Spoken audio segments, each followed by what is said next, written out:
एक मिनट, खतरा मल जी से फोन पे बात भइल रहे, बोला कि कमीना प्रसाद जी आयल बारे। जा जा।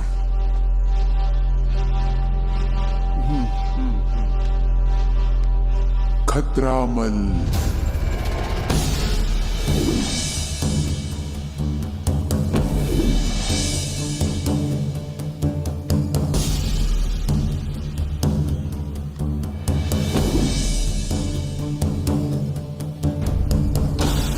चल।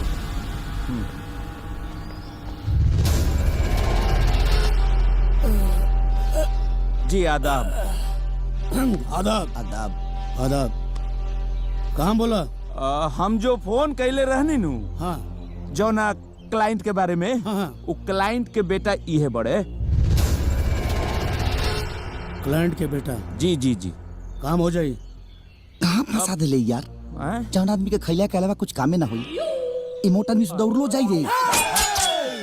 अरे भाई मोट समझ के कमजोर न समझा, बुझला?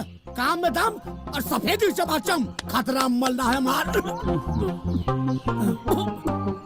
हमके देख के बड़े बड़े जन के मल निकल जाला। बोला कि काटे बाके के, चीरे बाके के, पारे बाके के, मारे बाके के, हुरे बाके।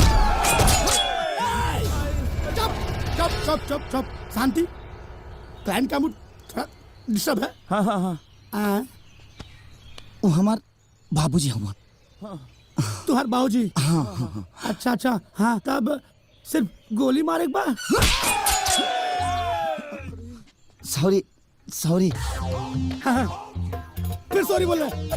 फिर सॉरी बोल रहे। तब हाँ तब काटे कर दी। सॉरी सॉरी सॉरी सॉरी बोले। सॉरी बोले। आँख फोड़ दी।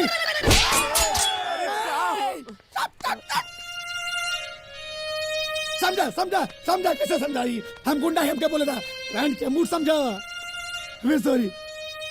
कितना सॉरी बोले? न काटे के बा न गोली मारे के बा, उनका के अपहरण करे के बा, वो इज्जत से। इज्जत से अपहरण? हाँ। मतलब गोड़ छुप के उठा के ले चल जाए बा? ना पैर छुके ना, माने इज्जत से जैसा अपहरण हो सके अपन देख ली। इज्जत से? हाँ। ना हो तो बोला हम कहीं और चल जाते हैं। हो जाए ना, हो जाए हो जाए। पैसा मालतल? पैसा वकील साहब बताई ना। अरे उ जौना आदमी के किडनैप करे के बानू, हाँ। सारा माल तो उनकरे लगे बा। जैसे किडनैप हो जाइहन वैसे सारा माल मिल जाए। हम जितना हाँ जितना चाहे फीस में उ रख ली। मतलब पूरा माल हमके मिल जाए? हाँ सब सब सब सब। हाँ हाँ हाँ हाँ। ठीक बात। चलता नहीं। हाँ लेकिन इतना छोट काम करते, इतना बड़ा गुंडा खतरा मल के हो जाए ना, पक्का ना? इज्जत से चलता नहीं। हाँ मैंने काम हो जाए के चाहिए। हाँ इज्जत से। हाँ बाबूजी आदाब बैठ। खतरा मल।